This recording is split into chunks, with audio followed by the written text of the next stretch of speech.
Hello friends, कई लोगों का क्वेश्चन होता है कि एससी एसटी की जमीन खरीदने पर नियम क्या है। ठीक है। और कैसे खरीदें। कई लोग सोचते हैं कि बिना परमिशन कैसे खरीदें, क्या न्यू अपडेट्स हैं।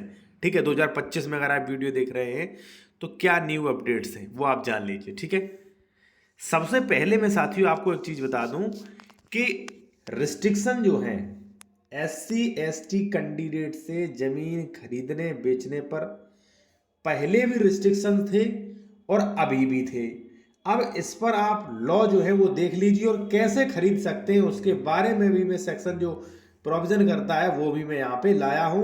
ठीक है, यहाँ पे मैं हिंदी में समझाऊंगा क्योंकि हमारे ऑडियंस हिंदी के अधिक है। ठीक है ना।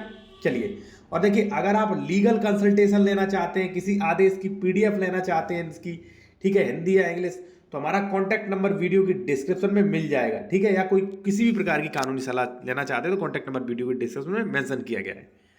तो देखिए साथियों, सबसे पहले तो आप नियम समझे। नियम आज भी वही है कि देखिए, नियम आज भी वही है जो कल थे, यानी कि अनुसूचित जाति भूमिधरों द्वारा अंतरण यानी कि ट्रांसफर पर प्रतिबंध है। ट्रांसफर साथियों मैं आपको बता दूं, यहां पे आप देखिए विक्रय, दान यानी कि गिफ्ट, और यहां पे बंधक, लीज, अंतरित करने का अधिकार नहीं होगा बिना कलेक्टर की परमिशन के। ठीक है, या तो आप सेक्शन 98 में परमिशन लीजिए। अब परमिशन के भी कुछ नियम है, कुछ कंडीशंस हैं, वो मैं नेक्स्ट वीडियो में आपको बताऊंगा। ठीक है, रिस्ट्रिक्शन आज भी है। अब आप कहेंगे तो सर जमीन कैसे खरीदें, चलिए मैं आपको बताता हूं तो कैसे खरीद सकते हो, लोग कैसे खरीद रहे हैं। ठीक है, और मैं फिर कहूंगा लीगल कंसल्टेशन के लिए कॉन्टैक्ट नंबर वीडियो के डिस्क्रिप्शन में हमारा मिलेगा। तो रिस्ट्रिक्शन लगे हुए हैं अब भाई। अब देखिए, अगर आपने जमीन खरीद ली भाई, आपने प्लॉट भी खरीद लिया बिना धारा 80 के, बिना धारा 98 के प्लॉट भी खरीद लिया, तो रजिस्ट्री आपकी हो जाएगी भाई कैंसिल। मात्र आवासी लिख देने से, आवासी का स्टाम्प देने से वो जमीन आवासी की नहीं मानी जाएगी साथियों। वो केवल और केवल पैसा बर्बाद है। एडवोकेट भले ही आपको ये राय दे, तो मैं कभी राय नहीं दूंगा। और फिर भी आपने अगर खरीद ली और किसी ने कार्रवाई कर दी तो 104 105 की कार्रवाई हो जाएगी, जमीन राज्य सरकार में निहत हो जाएगी। चलिए उदाहरण दिखा दूंगा आपको।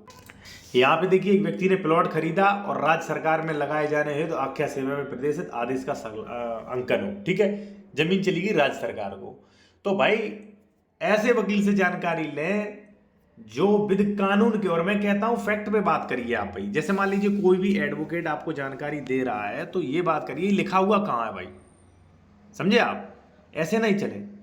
तो ये तो हो गए नियम। अब खरीद कैसे सकते, तो देखिए साथियों, धारा 80 हो जाने के बाद धारा 81 क्या कहती है वो देख लीजिए। तो अगर कोई वकील कहेगा तो बस यही कह सकता है कि 80 अगर जमीन है तो खरीद सकते प्लॉट्स वगैरह। ठीक है, अब प्लॉट्स वगैरह पर नियम भी जान लीजिए। हालांकि इस पर भी बहुत ज़्यादा स्पष्ट नियम नहीं है साथियों, जो नियम है आपके सामने है। ठीक है, धारा 80 उपधारा 1 के अधीन घोषणा हो जाए तो वहां पर जो है संबंधित निम्नलिखित परिणाम होंगे। क्या कि भूमि के अंतरण के संबंध में इस अध्याय द्वारा अधीन आरोपित सभी निबंधन रिस्ट्रिक्शन जो है वो भूमिधर पर लागू नहीं रह जाएंगे। यानी कि इस अध्याय 9 में अध्याय पर ही धारा 98 और 99 है। तो ये मान लिया जाए कि 98 और 99 के रिस्ट्रिक्शन संक्रमणी भूमिधर पर लागू नहीं होंगे अगर धारा 80 हो जाती है। तो इस कंडीशन में लोग खरीद लेते हैं। ठीक है, तो आदेश भी आप चेक करवाएं कि आदेश कंडीशनल तो नहीं है कि नहीं खरीद सकते। ठीक है, तो अगर मान लीजिए आप एससी एसटी की जमीन खरीद रहे हैं, इस पर डाउट्स हैं, तो मैं सबसे पहले मैं आपसे यही कहूंगा कि भाई आप लीगल कंसल्टेशन लें किसी विशेषज्ञ द्वारा। ठीक है, आप चाहें तो मेरे द्वारा भी ले सकते, विशेषज्ञ द्वारा, क्योंकि इस पर कई अपवाद है भाई, इसलिए जमीन सोच समझ कर खरीदें। ठीक है, फीस हमारी है 190 रुपये, आप चाहें तो लीगल एडवाइस ले सकते हैं। ठीक है, कॉन्टैक्ट नंबर वीडियो के डिस्क्रिप्शन में मिल जाएगा। तो कहने का मतलब कब खरीद सकते हैं, धारा 80 हो जाए तब, और वो भी कंडीशनल है। ठीक है ना, अपवाद है इसमें भी कुछ।